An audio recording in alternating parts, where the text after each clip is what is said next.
What I want us to do, and what I believe we are going to do, is to establish bridgeheads on county councils up and down the country. And by that I mean, we're not going to sweep the board, but if we can get groups, clusters of county councillors together, forming groups on county councils, then I think it would mark a very significant move forward for UKIP. You see, our problem is that we have great support across the country, but it's very, very spread geographically.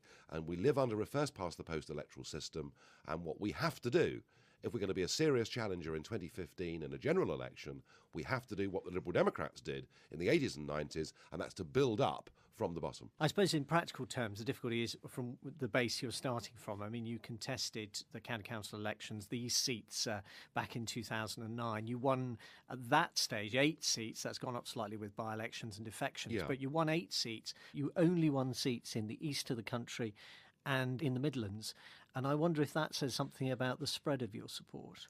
I think, to be honest with you, so much has changed since 2009 in terms of our support that I think it is very, very difficult to predict where our best areas are.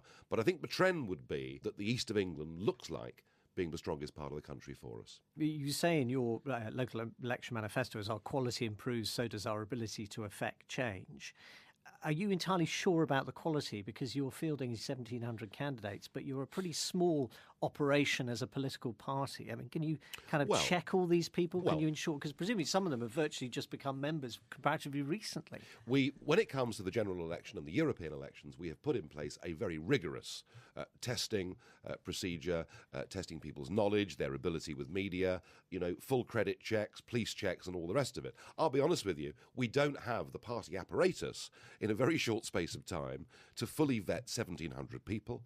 We have made people sign declaration forms expressing the fact that they've never been part of political parties that we consider to be wholly undesirable. By that I mean the BNP. And, we ask people if there is a problem with a criminal record or whatever else it may be, please tell us. I have no doubt that amongst those 1,700, 1 or 2 people will have slipped through the net that we'd rather not have had. I mean, you've already acknowledged one, Susan Bowen, the candidate in Tintagel, turns out to have been, you say, a member of the BNP. But, I mean, she's still on your website listed as a candidate. Well, I mean, frankly, what she did was outrageous because we are the only political party in Britain that says clearly when you join the party, if you've been a member of the BNP, we do not even want your membership, let alone to be a candidate. And so she deceived us. But she's still on your website.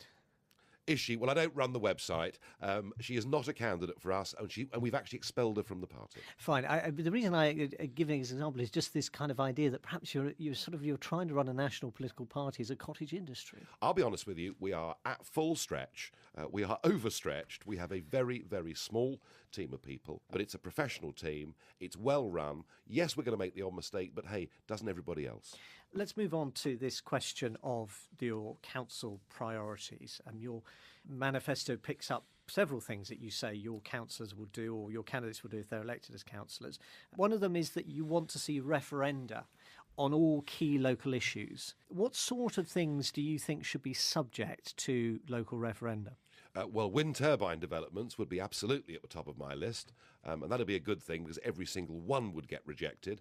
But I think housing development is the big issue. I don't think that people out there are totally NIMBYistic. There are lots of towns that would encourage and welcome sensible development. But the idea that whoever you vote for a county council election and you finish up with your local government officers and yet the National Planning Office can overrule you. I mean, this is something that I think needs to be exposed. And I think if we had a series of referendums up and down the country on inappropriate housing developments, we would have to get a change of national policy. So this is on a petition of 5% of the local population. It would trigger one of these referenda. It could be quite expensive, couldn't it, if every significant planning application is going to find itself going through this process? I think the point about this is that 5% may not sound like a lot, but actually organisationally, going out and getting and validating signatures for 5% of an area is not an easy thing to do.